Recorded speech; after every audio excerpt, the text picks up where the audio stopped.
मैं पीएस भारत से सत्यदेव राघव।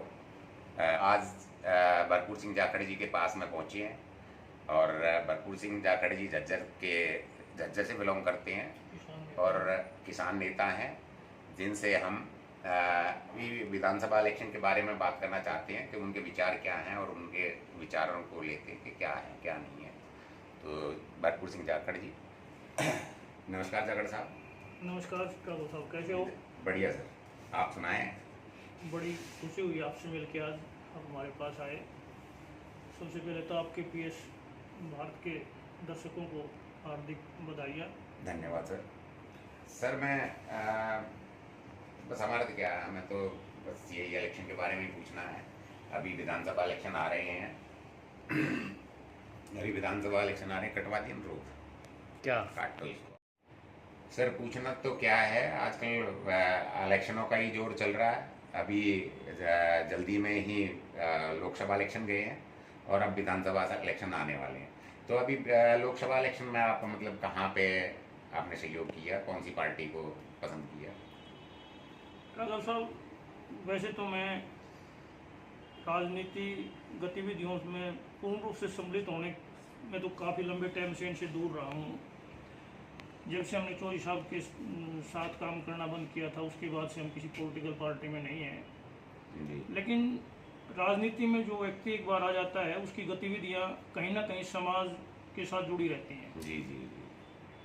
और उन्हीं गतिविधियों को ध्यान में रखते हुए वर्तमान देश का जो परिदृश्य था और जैसे हालात बीजेपी ने देश के किए, उन हालातों को देखते हुए हमने कांग्रेस के साथ ही काम करने का मन बढ़ाया।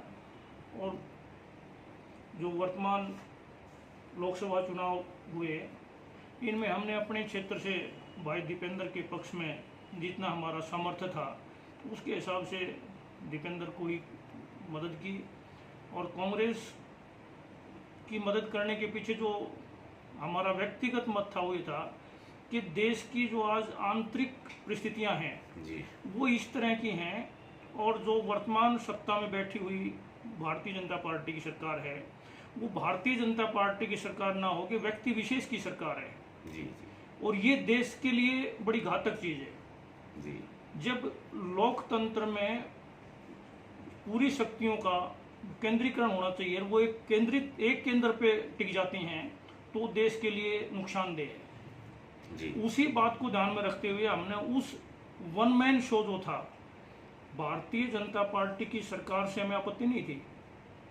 भारतीय जनता पार्टी अगर सरकार की बात करें तो अटल बिहारी वाजपेयी के टाइम में भारतीय जनता पार्टी की सरकार थी, और ऐसे बहुत से निर्णय हुए उस सरकार के दौरान जो देश हित में थे। जी जी। लेकिन जो सरकार वर्तमान में भारतीय जनता पार्टी की चल रही है, वो देश हित की नहीं है, न वो समाज के हित की है, वो व्यक्ति विशेष के हितों पर आधारित है, जो देश के लिए घातक है। और ऐसी परिस्थितियों में हम राजनीति से दूर रह के देश के लिए कुछ नहीं कर सकते। तो ऐसी परिस्थितियों में हमने सोचा कि आज कांग्रेस एक ऐसी पार्टी है जो इस व्यक्तिवाद से, जैसे भारतीय जनता पार्टी के नेताओं ने कांग्रेस को सत्ता से बाहर करने के लिए परिवारवाद की संज्ञा दी, मैं आज इस बात को व्यक्तिवाद की संज्ञा देता हूँ। परिवारवाद तो प्रजातंत्र में संभव है, और प्रजातंत्र में परिवारवाद के लिए जगह भी है, लेकिन प्रजातंत्र में व्यक्तिवाद के लिए जगह नहीं है। व्यक्तिवाद जहां आ जाता है, वहां देश विनाश की तरफ चला जाता है। तो देश को विनाश की दिशा से बचाने के लिए कांग्रेस के पक्ष में अपनी भावनाओं को रखना, या कांग्रेस के पक्ष में लोगों को समझाना, बताना, और बीजेपी के विरोध में या बीजेपी की गतिविधियों का जो सिस्टम था, उसको जनता के सामने उजागर करने का हमारा नैतिक कर्तव्य बनता था। जी। इसलिए हमने कांग्रेस से बाहर रह के भी कांग्रेस की मदद की। अभी विधानसभा इलेक्शन में क्या विचार हैं आपके? देखो, विधानसभा चुनाव में परिस्थितियां वही हैं। जी।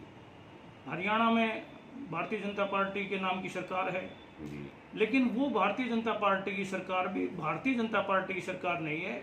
एक इस तरह के मोहरा सत्ता में तासीन किया है, जिसको ये नहीं पता कि हरियाणा की भौगोलिक परिस्थिति क्या है, हरियाणा की राजनीतिक परिस्थितियाँ क्या हैं, किस तरह की हमारी इन्वायरमेंट है। वो देश या समाज या प्रदेश के प्रति किसी तरह का निर्णय लेने में सक्षम नहीं है। जब तक शीर्ष नेतृत्व व्यक्ति विशेष का विचार और समाज की भावनाओं का समावेश करके निर्णय ना ले सके तो राजनीतिक निर्णय नहीं होता, और उसमें राजनीति जो लोकतंत्र की परिभाषा है उस परिभाषा को परिभाषित नहीं कर पाते। तो इसलिए आज भी हमारा मन यही है कि भाई हम कांग्रेस के पक्ष में ही विचार है कि भाई कांग्रेस के पक्ष में लोगों को समझाएं, बताएं, और जो समाज के प्रति भारतीय जनता पार्टी के नेतृत्व जिस तरह का माहौल पैदा कर रहे हैं, जैसे पिछले 1 साल के लिए किसानों की जो दुर्दशा हुई, इतना कुछ होने के बावजूद भी मैं महसूस करता हूं कि किसान के साथ आज जो हो रहा है वो उससे भी भयावह है। तो क्या आप संगठन से जुड़े हुए हैं? नहीं, मैं दरअसल कांग्रेस से जुड़ा हुआ नहीं हूँ। जब से हमने राष्ट्रीय लोकदल को में काम करना बंद किया, हम अभी राष्ट्रीय लोकदल के साथ ही थे, लेकिन राष्ट्रीय लोकदल में भी जब चौधरी जयंत ने बीजेपी के साथ जाने का मन बनाया तो उसके बाद से हमने उस पार्टी से भी नाराजगी जाहिर की, और लेकिन उस हमारी नाराजगी से चौधरी साहब को असर नहीं हुआ।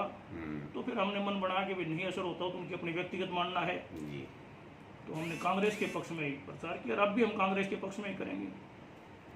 तो बिना मतलब संगठन ज्वाइन करें? हाँ, बिना अभी आज वर्तमान के हालात ये कि हम बिना संगठन को ज्वाइन करें कांग्रेस का समर्थन कर रहे हैं। क्योंकि कांग्रेस को ज्वाइन करने का मतलब क्या है कि अगर कांग्रेस की तरफ से कोई निमंत्रण आए, जो हमारे हल्के से शीर्ष नेता हैं, जैसे भाई दीपेंद्र सिंह हुड्डा है या तो भूपेंद्र सिंह हुड्डा है या उनके परिवार से कोई सदस्य हैं, वो निमंत्रण हमारी तरफ उनकी तरफ से आए कि भाई कांग्रेस की मदद करो, हमने मदद तो करनी है, लेकिन वो अगर संगठन में आमंत्रित करते हैं तो उस पर विचार करेंगे गांव समाज और हमारे जो साथी हैं उनसे सलाह करके जैसा विचार होगा हम लोगों का। जी, तो क्या लग रहा है कि भाई कांग्रेस सरकार हरियाणा में आ रही है?